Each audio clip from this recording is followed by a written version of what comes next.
Pascal Blanchard, le racisme, c'est une invention qui date de quand? Le mot race apparaît au XVe siècle. Au départ, il permet de définir l'hérédité aristocratique. Donc on voit que ça part de loin quand même. Mais au XVIIe, grosso modo, le mot commence à désigner des peuples qu'on découvre.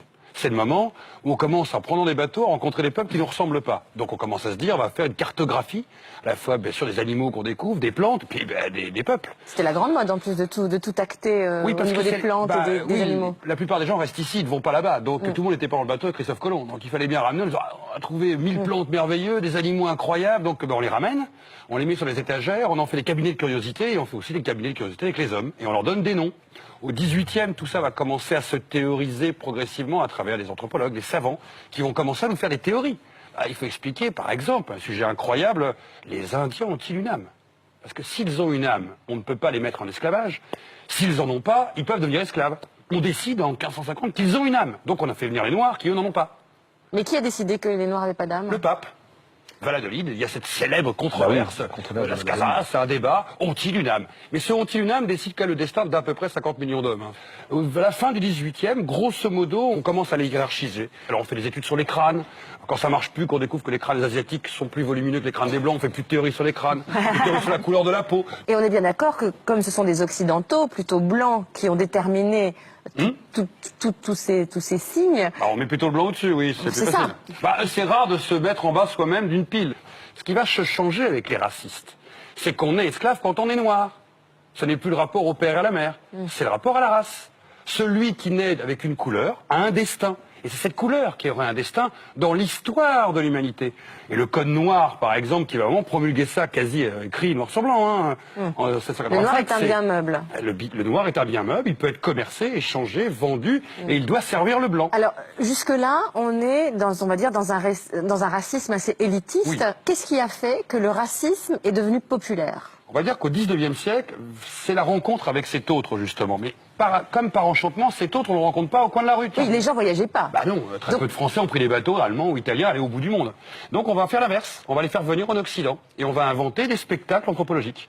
C'est-à-dire que nos arrière-grands-parents ou arrière-arrière-grands-parents ont certainement rencontré leur premier Kabyle, leur premier Africain, leur premier Antillais, leur premier Indochinois dans un zoo. Dans une exposition coloniale. Dans un zoo. Mais bien sûr. C'est-à-dire qu'on a fait venir des indigènes, entre guillemets, qui appartenaient aux colonies. On les a fait venir dans un zoo derrière des grillages. Mais on s'y précipite. Et on s'y précipite parce que quand on vous annonce que le cannibale est au zoo et qu'on peut le visiter pour 3 sous, on va pique-niquer avec les enfants dans l'acclimatation. Pendant environ 50 ans, en Europe, il y a eu 750 millions à peu près. Entre de l'Amérique, visiteurs. toute l'Europe, de Hambourg à Londres, de Berlin à Turin, de Milan à Saint-Pétersbourg, on a organisé des dizaines, voire des trentaines, des centaines de shows par an. C'est-à-dire que 750 millions de visiteurs pour à peu près 30 000 exhibés sur 60 ans d'histoire.